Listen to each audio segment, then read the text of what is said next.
des gens pour des raisons professionnelles, pour des raisons d'organisation de temps, pour des questions de déplacement, ça va être plus simple pour eux. Et donc comme on arrive au même résultat à la fin, pourquoi pas avoir le choix de pouvoir le faire soit en présentiel, soit à distance. Et puis, on voit bien, et puis il y a aussi le contexte, on le voit aujourd'hui. Hein. Heureusement qu'on a des formations à distance, parce que sinon, je pense qu'il n'y a pas beaucoup de gens qui se formeraient dans ce pays depuis 6 mois. C'est maintenant rentré dans l'esprit des gens qu'on pouvait aussi faire un certain nombre de choses à distance. Et qu'on y, c'est vrai pour le travail, hein, il y a beaucoup de gens qui travaillent à distance et on s'est aperçu que dans la plupart des cas, ça ne posait pas de soucis à l'entreprise. Avant, je pense que dans la tête des gens, la formation, elle était présentielle. Aujourd'hui, ils vont se dire, OK, je veux suivre ce certificat, je veux suivre ce diplôme, j'ai 2 modalités à ma disposition, elle est présentielle, elle est online. Je choisis en fonction de mes besoins, mais je sais que les deux sont toutes les deux aussi efficaces pour arriver au résultat final.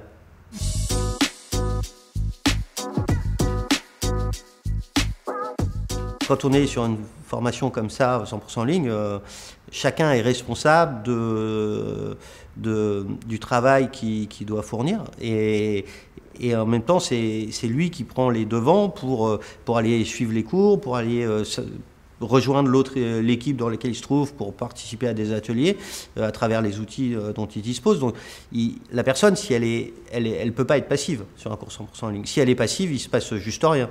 Donc elle bouge pas de l'endroit où elle a débuté. Donc ça responsabilise les gens dans le sens où c'est eux qui sont moteurs de l'enseignement qui vont apprendre.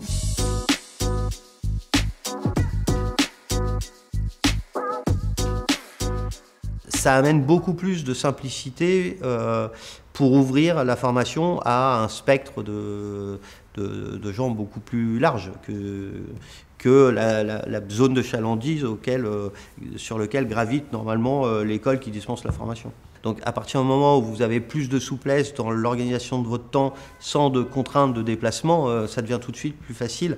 Et c'est d'autant plus vrai au niveau à l'international.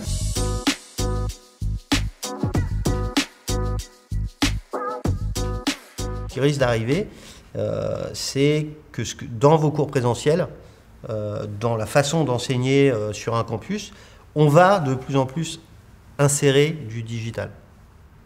Parce que l'expérience sera meilleure. Donc en fait, on ne va pas mettre du présentiel dans un cours 100% à distance, ça n'a pas de sens. En revanche, on va mettre du digital, mais ça existe déjà hein, dans pas mal d'universités ou d'écoles, mais ça va l'être de plus en plus. Les rôles vont bien se répartir entre ce qu'on va faire en présentiel et ce qu'on va faire à distance. Et que je pense qu'en fait, ce qui n'existera plus dans les années qui viennent, c'est le modèle entièrement présentiel, sans digital.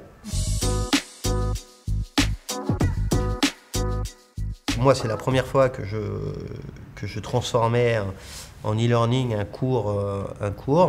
Je pense que ce cours, il faut le faire vivre et le faire évoluer au fur et à mesure du retour des gens qui le suivent et de l'évolution des outils et de la pédagogie qui va avec.